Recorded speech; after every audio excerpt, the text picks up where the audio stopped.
오늘 본문은 부엘라 헤로이에 거주하던 이삭이 가나안에 임한 극심한 기근을 피해 애굽으로 내려가던 중 블레셋 땅 가랄에 이르러 하나님으로부터 아브라함에게 주셨던 가나안 땅과 후손에 대한 약속을 받는 내용입니다.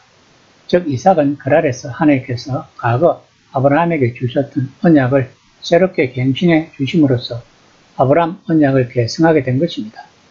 이러한 이삭의 아브라함 언약 계승은 시대마다 하나님의 구속 역사의 주역은 바뀌게 되지만 하나님의 언약과 구속 역사만큼은 단절되지 아니하고 영원히 지속되며 반드시 완성될 것을 시사해 주는 것입니다. 창세기 4대 족장, 즉 아브라함, 이삭, 야곱, 요셉 중에서 2대 족장인 이삭 개인의 기사로 분류되는 부분은 25장 19절에서 26장 35절로 네 족장의 기사 중에서 가장 짧습니다. 이 중에서도 앞서의 25장 19절에서 34절 부분도 사실은 이삭의 두 쌍둥이 아들인 야곱과 에서의 탄생과 성장 기사였습니다. 따라서 그야말로 이삭 개인의 고유한 행적을 보여주는 부분은 말미에 삽입된 기사인 에서의 결혼 기사를 포함하여 26장의 5문단이 전부입니다. 이 같은 문맥 하에서 오늘 본문에서부터 시작되는 26장의 5단락, 곧 26장 1에서 33절 부분은 비록 짧지만 아브라함 언약의 계승자요 이스라엘 제2대 족장으로서의 이삭 개인의 인간성과 그의 생애의 전반적 특징을 함축적으로 잘 보여주기에 부족함이 없을 것입니다. 오늘 본문은 주로 유다 산지나 요단 계곡 둥지에 거하던 이삭이 가나안 땅에 닥친 흉년을 피하여 블레셋 땅으로 옮겨갔고 그 낯선 땅인 블레셋 땅에서 하나님으로부터 아브라함의 언약의 계승을 확정받은 사건을 이야기하고 있습니다. 흉년으로 닥친 시련 중에 주신 하나님의 언약의 확정은 이삭에게 용기와 위로를 더하였을 것입니다.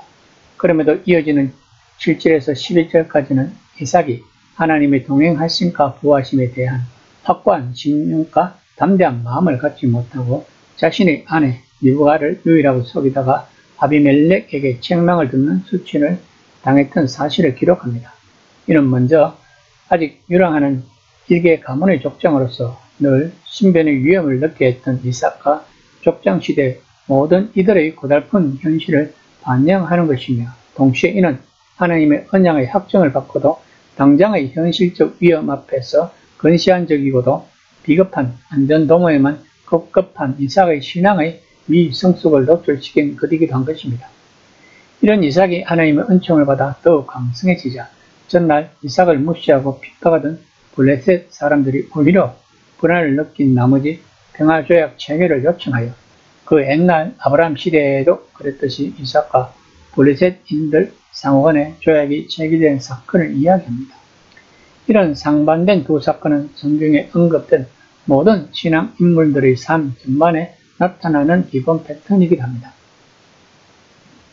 26장 1절입니다. 아브라함 때에 첫 흉년이 들었더니 그 땅에 또 흉년이 들매 이삭이 그랄로 가서 블레셋 왕 아비멜렉에게 이르렀더니 본당은 아브라함의 생애가 종결되고 이삭이 그 가정의 가정으로 있었던 때의 상황을 소개하고 있습니다. 그럼에도 굳이 아브라함 시절에 기근이 있었으면 다시 거론한 이유는 무엇일까요?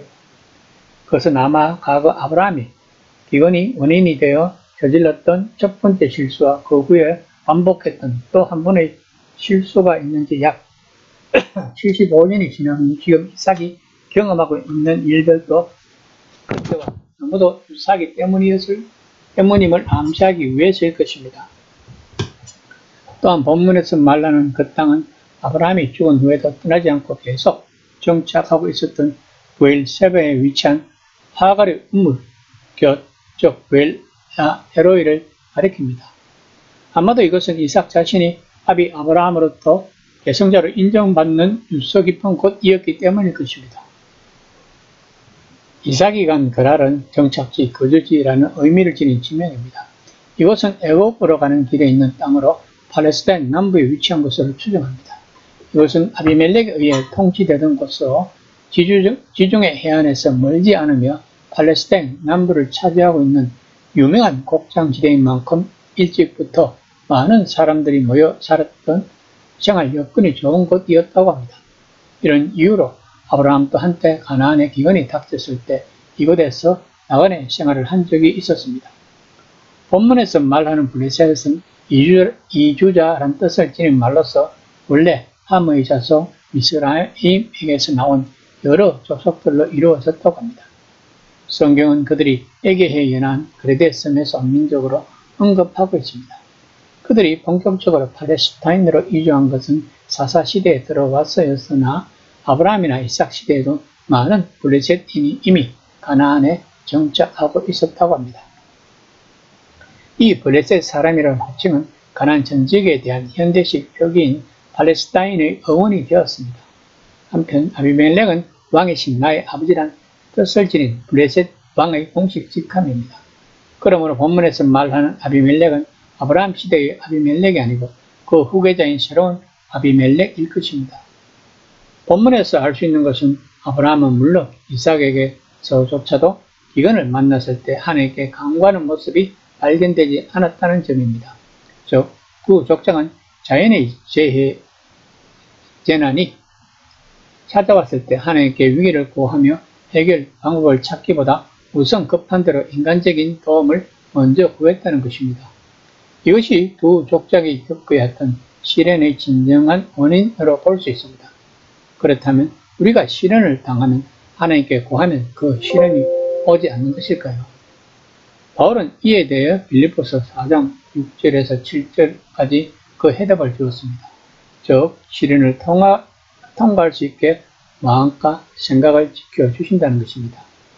이때 하나님이 나타나셔서 애굽으로 내려가지 말고 내가 내게 지시한 땅에 거주하라고 했습니다.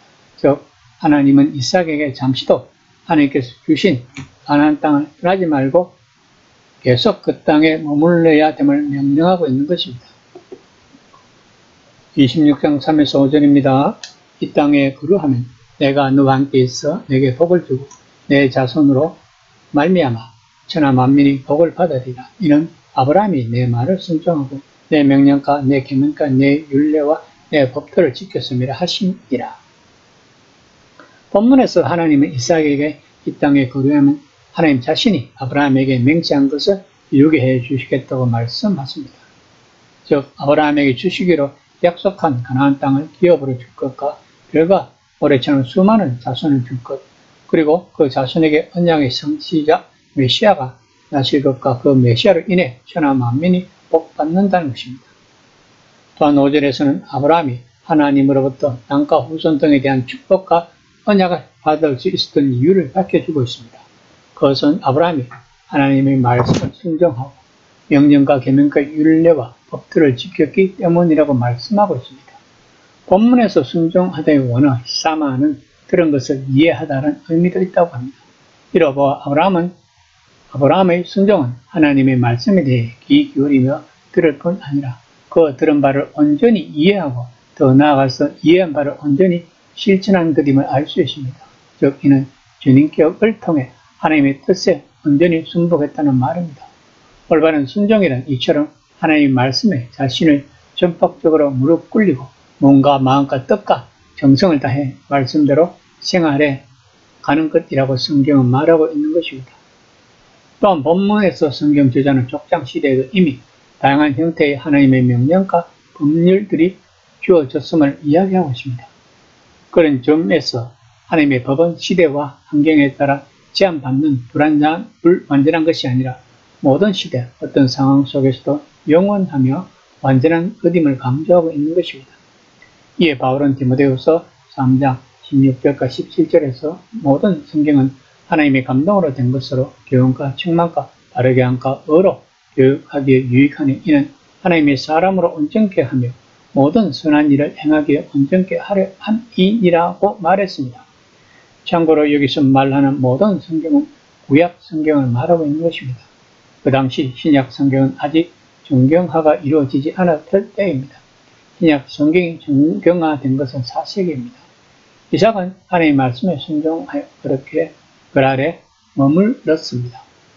이 시간 나는 과연 하나님의 말씀을 순종하는 삶을 살고 있는지 한번 생각해 보는 시간이 되었으면 합니다.